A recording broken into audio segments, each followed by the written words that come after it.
Did you know that your body language could make or break your opportunity to get the best job you've ever wanted? Most people focus too much on what they say, but not necessarily what they do. Top of the morning, everyone. My name is Tshidi and I'm back with a brand new video. Today's video is all about the top 10 things recruiters look for or hiring managers look for in job interviews. Number one, first impressions do matter. From the moment you actually drive into the building, it's very important that the way you actually hold yourself regarding the conversation that you have with people at security or even people at reception is number one. It is also very important to understand that your dress code should match the dress code of that particular company. If the company likes to dress formal and you come in dressed very casual for that job interview or even on a virtual interview, unfortunately, most of the time you lose out on the opportunity. So it's very important that your first impressions to whoever you're dealing with in that particular company always stand out. Remember, your dress code based on the company is very, very important. Number two, clear communication. Be very careful how you articulate certain things or be very careful how you articulate yourself in those job interviews. It is very important that you make sure that you are very clear in explaining what your roles and responsibilities were. And one of the easiest ways that you can do that is to always go back to some of the methods that I've already shared in the past. But your clear communication and being able to articulate what your role is going to be or what you've been doing in the past is very important for any job interview, because that's exactly what the hiring manager or the recruiter is looking for, or they're looking to actually understand. Number three, knowledge of the company. That's another thing that the people that are interviewing are normally checking out in that job interview. Do you know anything about the company that you're interviewing for? Most of the mistakes that we make in job interviews is assuming that we know something about the company without at least going as far as we can to dig as much as we can about that company to understand what it is about them, what makes them tick, what are their values, what is the one thing that actually stands out for them, and what are some of the key highlights of their successes in the last few months. That it is very, very important that enough research about the company will always help you in that next job interview. Relevant experience. Make sure that you always highlight your relevant experience in any job interview, and one of the easiest ways to actually highlight that is to use the STAR methodology. The STAR methodology that we talk about speaks about what is the situation that you actually had in that particular role or in that particular scenario for that, because we're looking at relevant experience. What was the task that you had to perform?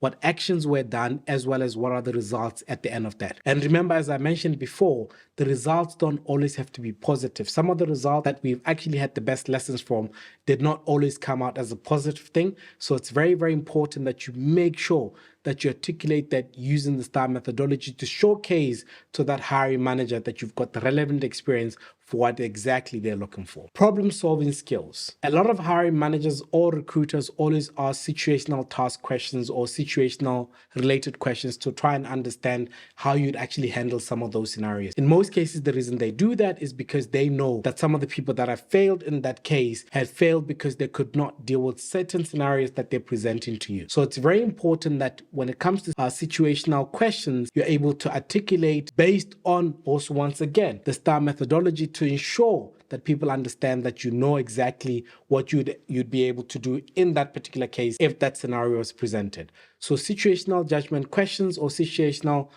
questions are very important to highlight if you can at least problem solve if that scenario is presented to you. Culture fit. Every company wants to protect their culture. Every company wants to get into a scenario where they try to understand if the person that they're going to bring in is going to feed into that culture and be part of that particular company, or are they actually going to be a disruptor to the culture.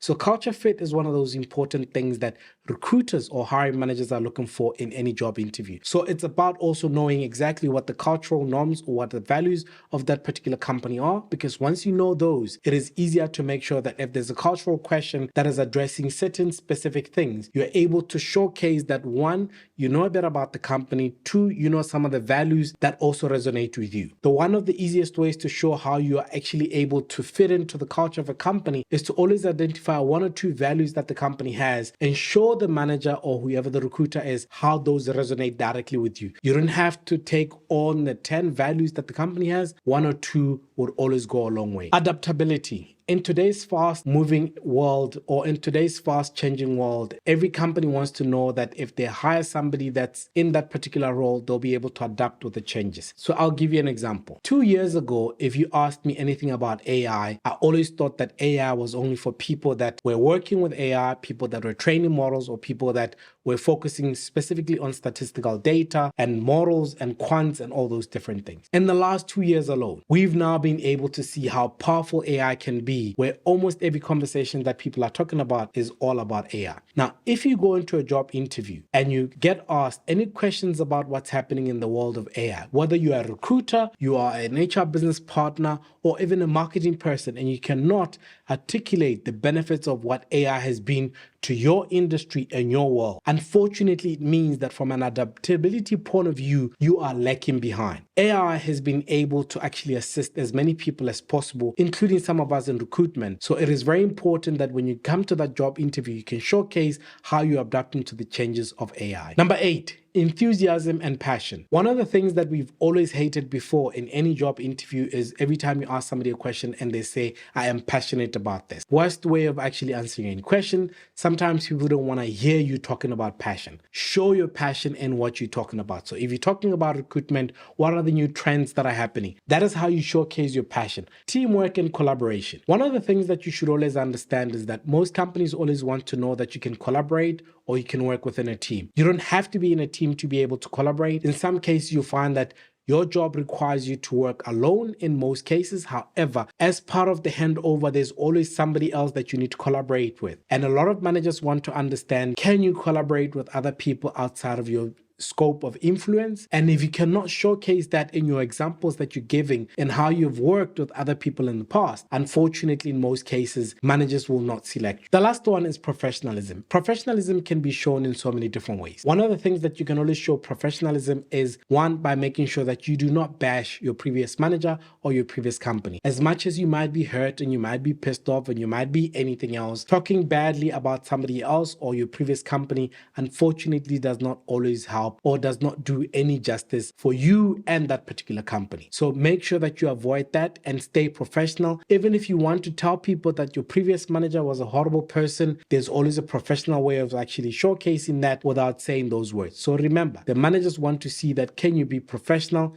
Can they put you in front of the leadership and expect you to always come out as professional as possible? And there you have it, guys. Those are the top 10 things that managers and recruiters look for in job interviews. You need to make sure that you showcase that you are able to do all those things, because if you cannot, unfortunately, you'll not be able to be selected for the next job interview. Top of the morning once again. My name is Tshidi, and I'll see you in the next video. Peace.